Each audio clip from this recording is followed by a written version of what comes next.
UAE president Sheikh മുഹമ്മദുമായി ഉഭയകക്ഷി വിഷയങ്ങൾ ചർച്ച ചെയ്ത ഇന്ത്യൻ വിദേശകാര്യമന്ത്രി എസ് ജയശങ്കർ വിദേശകാര്യമന്ത്രി ഷെയ്ഖ് അബ്ദുള്ളയുമായും അദ്ദേഹം കൂടിക്കാഴ്ച നടത്തി.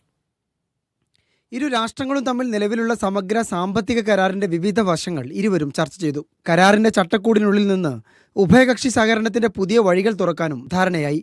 അബുദാബി അൽ ബഹർ കൊട്ടാരത്തിൽ വെച്ചായിരുന്നു ഇരു നേതാക്കളും തമ്മിലുള്ള കൂടിക്കാഴ്ച.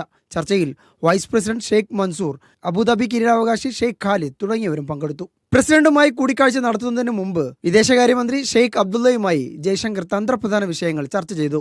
സാമ്പത്തിക, വ്യാപാര, നിക്ഷേപ മേഖലകളായിരുന്നു ചർച്ചകളുടെ ഊന്നൽ.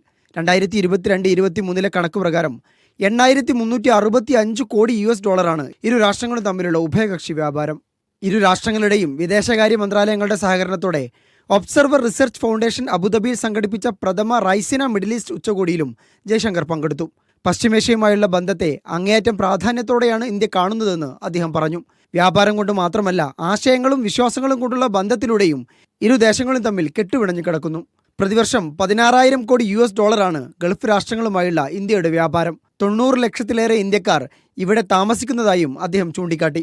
വ്യാപാരവും നിക്ഷേപവും ശക്തിപ്പെടുത്തുന്നതിന്റെ ഭാഗമായി 2022 മെയ്യിൽ ഒപ്പുവെച്ച സമഗ്ര സാമ്പത്തിക പങ്കാളിത്ത കരാറാണ് ഇന്ത്യയും UAEയും തമ്മിലുള്ള ബന്ധം ശക്തിപ്പെടുത്തിയത്. നേരത്തെ ഊർജ്ജ മേഖലയിൽ മാത്രമുണ്ടായിരുന്ന വ്യാപാര ബന്ധമാണ് കരാറിലൂടെ മറ്റു മേഖലകളിലേക്കും വ്യാപിച്ചത്. 2030 100 ബില്യൺ US$ന്റെ എണ്ണ ഇതര വ്യാപാരമാണ് കരാർ ലക്ഷ്യം വെക്കുന്നത്. Media 1 Abu Dhabi.